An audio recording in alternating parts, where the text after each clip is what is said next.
The question, deep down in the hearts of every human being living, is why am I here? What is my purpose?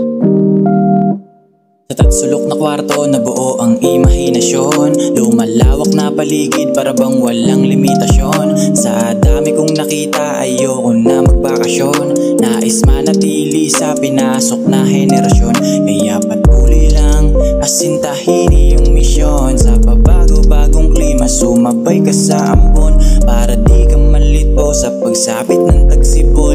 Kung sakaling masilawan ka, alam mo lumingon. Sa hirap na dinanas, ano ang solusyon? Pagbabangon ka sa kama, anong inspirasyon? Kung sakaling guminhawa, saan ka tutugon? Pasalamat sa biyaya, wag mong limutin yon. Sa hirap na dinanas, ano ang solusyon? Pagbabangon ka sa kama, anong inspirasyon? Kung sakaling guminhawa, saan ka tutugon?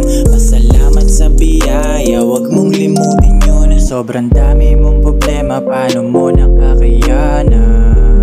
Di ka ba nahirapan? Nga, sabi ko hindi masyado, basta wag mo lang sukuan. Alam ko na para di ka mahirapan.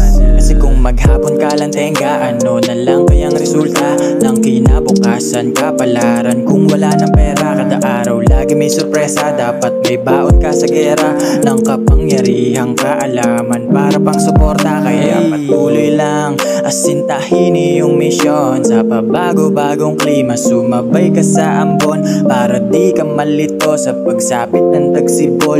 Kung sakaling masilawan ka, alam mo lumingon. Sa hirap na dinanas, ano ang solusyon? Pagbabangon ka sa kama, anong inspirasyon? Kung sakaling guminhawa, saan ka tutugon? Pasalamat sa biyaya, wag mong limutin yon. Sa hirap na dinanas, ano ang solusyon? Pagbabangon ka sa kama, anong inspirasyon? Kung sakaling guminhawa, saan ka tutugon? Pasalamat sa biyaya, wag mong limutin yon.